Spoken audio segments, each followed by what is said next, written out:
Friday afternoon, 12:30. That means it's time for P2P Live, where we talk about all things employment and jobs throughout Australia and New Zealand. Hi there, my name's Mark Smith. I'm Group Managing Director of People to People in Australia and Frog Recruitment in New Zealand.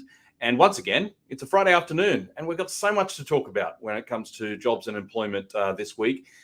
We've got our regular numbers where we're actually going to look at real wage increases or decreases. We're going to skip over the unemployment numbers that were released this week, but clearly at 3.4%, there's something we need to examine, and we'll do that next week. We've also got 3 jobs we need to fill today. So you can start work on Monday. Stay tuned, and we'll give you details of those positions. We're also going to find out about how you should handle notice periods from Leanne Lazarus from our Queensland team. So if you're a hiring manager and you're watching, stay tuned. Leanne's got some tips for you there. And finally, we got the results of last week's Twitter poll, which was all about whether you made the right decision during this great resignation apparently that we're having. So look out for those results as well. Of course, we can see your comments at any time on Facebook, YouTube, and LinkedIn. So if you've got any comments, got any questions, pop them in, and we can respond to them in real time. Lots to do. Let's get started with the numbers.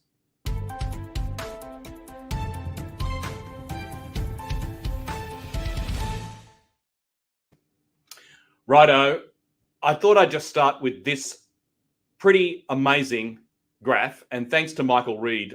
He's a journalist with the AFR, and I have stolen quite a few of his graphs today, so I'll put a link into the comments to Michael's Twitter feed there. So I'd encourage everybody to follow him and to subscribe to the AFR, of course, as well. So here we are. This is an amazing graphic, which shows you the number of job openings, that's the blue line, with the number of unemployed people. And for the first time, simply since I've been alive, since they've been recording this, there are now more job openings than unemployed people, which is just an amazing number. In WA, I think I quoted in P2P Live a few weeks ago, there were 15 vacancies for every 10 unemployed people. So it's now a national phenomenon. So with so many job vacancies, then how is that translating into increases for everybody in their day-to-day job? Now, the numbers this week came out, and here's the wages growth. And it has picked up over the past year, but it does remain modest by historical standards, which you can see the title in this particular graph from Michael Reid. And the ABS, of course, is where the data comes from. But you can see that for the first time, it's the highest that it's been in 7 years, and we're running at about 2.8% in the quarter, over the year, but it's still way behind where we need to be when it comes to inflation. But it is the trend line is positive. It is good. It'll be interesting to see whether the Jobs Summit changes any policies here. Let's go to the next graph for me, please, Jacob. And this is in more detail. You can see the wages growth, which is what we've just seen, and then coupled with the inflation.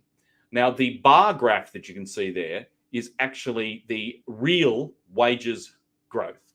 This is why when you go to the supermarket or you're thinking, I've got a pay rise yet, I just don't feel like I'm getting ahead. That's why, because the real wages growth is at historically high declines. So you can see the numbers. The last time this happened was around 2000, and that was when the GST was implemented. And now we're in this supply chain constraints and a whole bunch of other reasons as to why inflation's up and wages are not keeping up. Let's see that on a state-by-state basis. And you can see here that Australia had nominal wages growth of 2.6%. The highest was Queensland and Tasmania. We'll get the comments about that from Leanne, actually, from our Queensland office, and see what her experience is. The lowest being the Northern Territory and South Australia. But where the highest real wages declines have been in WA, the Northern Territory, and then Queensland. So overall, a 3.5% decline in real wages. That is extraordinarily high, and clearly something that's on everybody's mind, and including the government with the job summit that's coming up. So some really interesting numbers. Next week, we'll examine this 3.4% unemployment rate and dive into those a little bit more as well. Okay, so let's stop talking about what salary you can get and talk about 3 jobs that we can fill today. You can start work on Monday. It's Fill Job Friday.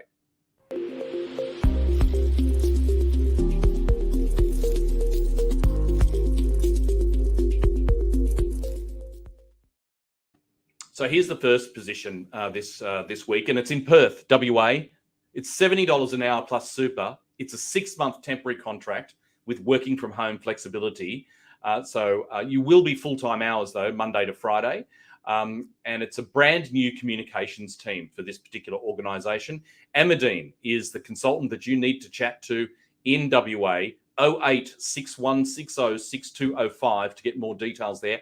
It's an immediate start. You could start work in this $70 an hour job in Perth on Monday. Right, so here's the next one. It is a payroll analyst, and this is here in Sydney. It's 100 to 125,000. There's actually 2 to 3 positions for this type of role. It's business critical. It's an established team. You need to have New Zealand payroll experience. So if you're watching from New Zealand, if you're one of our followers from Frog Recruitment in New Zealand and you've got payroll experience, then you should get in touch. There is a working from home possibility here. We are yet to establish whether it's 100% from home. At this stage, the initial brief was that it was 2 to 3 days in the office. But if you've got this experience, flexibility is the key. There's 3 jobs. You could start on Monday. Get in touch. Here's the last. Chris Williams is the consultant on that one, by the way, in the Sydney office. The last one is in Adelaide. It's a finance officer, and you'll be preparing weekly pay runs, I should say, working with creditor and bank reconciliations, looking after employee expenses as well. So you need to have experience in accounts payable, clearly, and have the ability to work in a finance team. But you've got, because you're liaising with a whole bunch of stakeholders in this particular role, you've got to have the communication skills.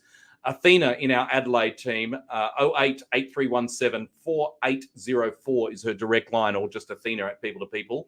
Of course, the links to these jobs are in the comments there. So you can apply for the communications lead position in WA, the 3 payroll analyst positions in Sydney, or the finance officer in Adelaide, right there in the comments. Now, you might probably be thinking, but I'm on the bus. I mean, how do I apply for this? What do I do? Well, you can apply with Vply.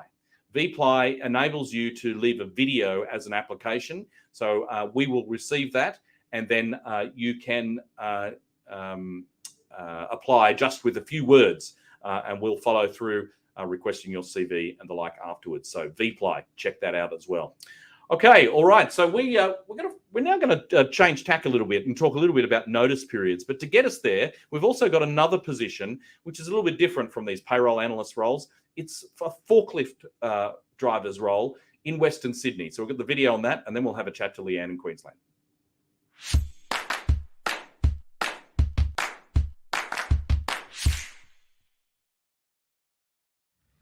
Hi everyone, Marie here from the Temp Supply Chain and Logistics teams here at P2P Parramatta. August has started off very busy, and we are excited to talk about some roles we are recruiting for. We are calling out for experienced forklift drivers who can start work immediately in a temporary positions with potential to turn perm for our clients in multiple locations across Sydney, ranging from Ingleburn, Moorebank, Silverwater and Botany areas. Working full-time Monday to Friday, paying between $32 to $34 an hour. These roles are hands-on, where you will be operating a counterbalance or a high-reach forklift, as well as performing general warehouse duties, consisting of, but not limited to, picking and packing, loading and unloading goods, inventory control, receiving stock, RF scanning and palletizing. We have a variety of shifts, both morning and afternoon. So to be successful for this role, you must have the following of experience in a similar role or a fast-paced environment, be vaccinated against COVID-19, hold a current forklift license, be a team player who is willing to provide support to the wider team, have a strong attention to detail. If you can start work immediately and you are interested in these positions, please get in contact with me with the details below, and I'll reach out to you as soon as possible. Thank you.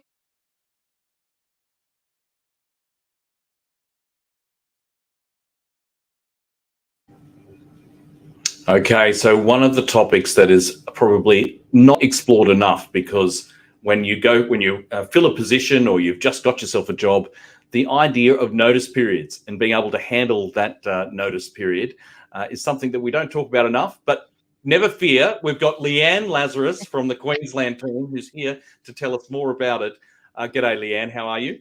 I'm very well, and yourself, Mark?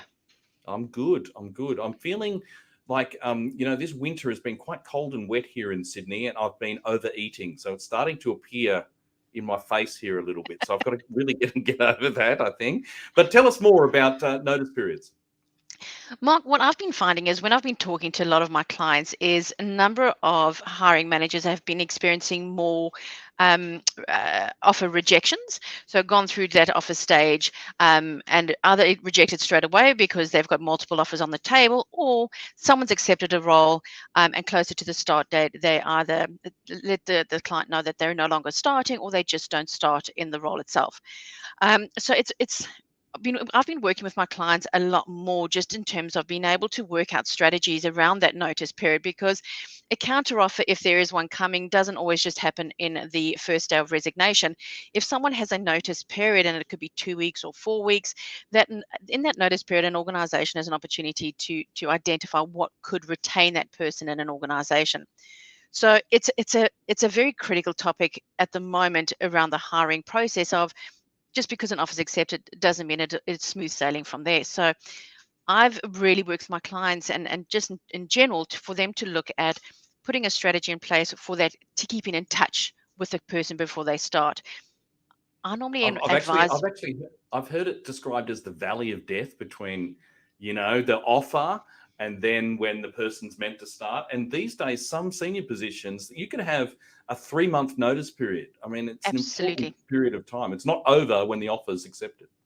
No, I like to work with my clients in the sense of, if it's a 4 weeks notice period, is put a activity for each week in place, and not just relying, if you're working through a recruiter, for us to do that process, but to actually be involved in that process. So whether it be a call just to touch base and welcome them to the team yourself, or whether it be to organize a coffee catch up 2 weeks before them starting, to maybe come to the office and meet some of the team, or even just before before their start date, giving them a call and saying, just to let you know, this is what you will be expecting in your first week. It creates that sense of engagement. It makes them feel valued. They're excited about coming to the new business, but their first day is not as daunting in the sense of walking in not knowing anyone. They've had that opportunity to meet people. They feel included in activities, and I've had clients invite new starters who haven't even started yet to a social event. It just gives them the opportunity to settle in, feel welcomed, and excited about joining the team on their first day. It's so important these days. Some fantastic tips there. So, while I've got you, though, I've got to ask, Yes. in the numbers, you saw that the average wage increase in Queensland was quite high as compared to the other states, but still well behind inflation. What's your experience in Queensland at the moment? The salaries have definitely gone up, and I think that's just due to the competition in the market to attract and retain the right talent. Organizations that are not taking or not taking notice of the increase in salaries are really challenged to find candidates or new employees to bring on board, because it is such a tight market. And obviously, with everything else that goes up, from your electricity to your housing and everything else, it's critical that people start really looking at what they're offering from the salary perspective, but also from a broader based perspective around training, development, flexibility, a lot of other benefits that can be an attractor as well. So if somebody's watching this and thinking, I need to get some advice on from Leanne on this, whether you're a job seeker or a hiring manager, how would they get in touch? You can get in touch with me on the office number, which is 0731180125, or on my email address, which is leanne.lazarus@people2people.com.au.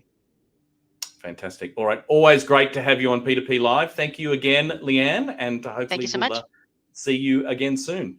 Right. Well, that brings us to the results of last week's Twitter poll. And it was all about whether people had felt like they'd made the right call with the Great Resignation. It's a whole other question about whether the Great Resignation exists. But following the hype, do you regret leaving your old job for your new one? Well, I still think it's a lot. 1 in 10 people who've taken a new job are going, oh my God, I've made the wrong decision here. Interestingly, those people who are more active on Twitter felt more strongly about that than those on LinkedIn.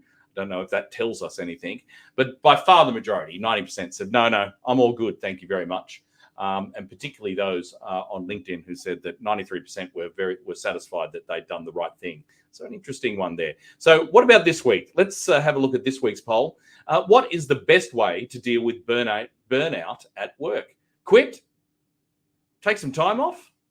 Push through it? Or just lessen the workload? So to vote on these, you just jump onto our Twitter at People2People or at LinkedIn and express your opinion, and we'll release the results next week. That's it, everybody. Thank you once again for joining us for P2P Live. We'll do it all again next week, where we'll examine those fabulous unemployment numbers in more detail. So we'll see you then, 12:30 next week. Have a great weekend.